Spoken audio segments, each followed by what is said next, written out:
আসসালামু আলাইকুম। চলে এলাম একটা রেসিপি শেয়ার করার জন্য। আজকে খুব মন চাচ্ছিল ফ্রুটস দিয়ে কিছু খাবো, তো যেই ভাবনা সেই কাজ। চলে এলাম ফ্রুট কাস্টার্ড খাওয়ার জন্য।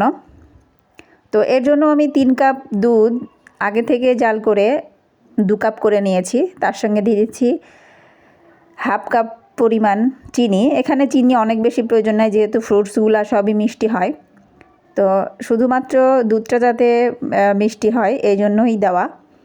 তো আমি এখন এটা নাড়াচাড়া করে চিনিটা গলে গেলে এর মধ্যে দিয়ে দেব 1 টেবিল চামচ পরিমাণে কাস্টার্ড পাউডার। এটা আমি দুধ দিয়ে গুলিয়ে নিয়েছি, তা না হলে পাউডারটা দিলে এমন হয় যে দুধের মধ্যে দিলে দলা পেকে থাকে। তো আগে থেকে গুলিয়ে নেওয়াটাই ভালো। তো আমি গুলিয়ে নিয়ে এর মধ্যে দিয়ে এখন নাড়াচাড়া করে নেব 5-7 মিনিট। এতে করে দুধটা ঘন হয়ে আসবে। তো আমি কাস্টার্ডে মূলত অনেক বেশি ঘনটা আমার পছন্দ হয় না। তো আমি খুব বেশি ঘনও করব না, আবার পাতলাও রাখবো না, হালকা থিকনেস থাকবে। তো আমি এটা 5-7 মিনিট এভাবে জাল করে নিয়ে ঘন করে নিচ্ছি। আপনারা অবশ্যই এটা জাল করে নিয়ে ঘন করে নেবেন। তো দেখেই বুঝতে পারছেন আমার দুধটা আগের তুলনায় অনেকটাই ঘন হয়ে গেছে। কালারটাও অনেকটাই সুন্দর আসছে, ইয়েলো কালার।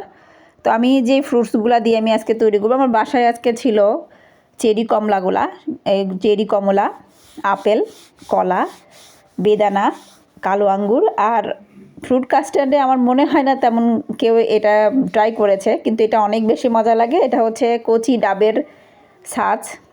তো ওটা আমি চিকন চিকন করে কুড়ে নিয়েছি।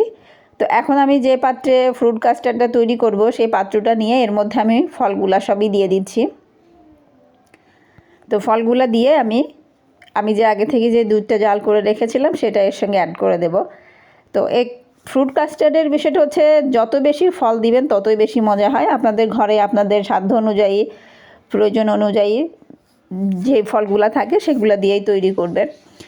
তো আমি এগুলা দিয়ে এখন এই দুধটা দিয়ে দিচ্ছি, কাস্টার্ড পাউডার দিয়ে গুলানো দুধটা দিয়ে এখন এটা একটু নাড়াচাড়া করে আমি কিছুটা ফল উপরে আবার ছড়িয়ে দেব, এতে করে দেখতে সুন্দর দেখা যাবে।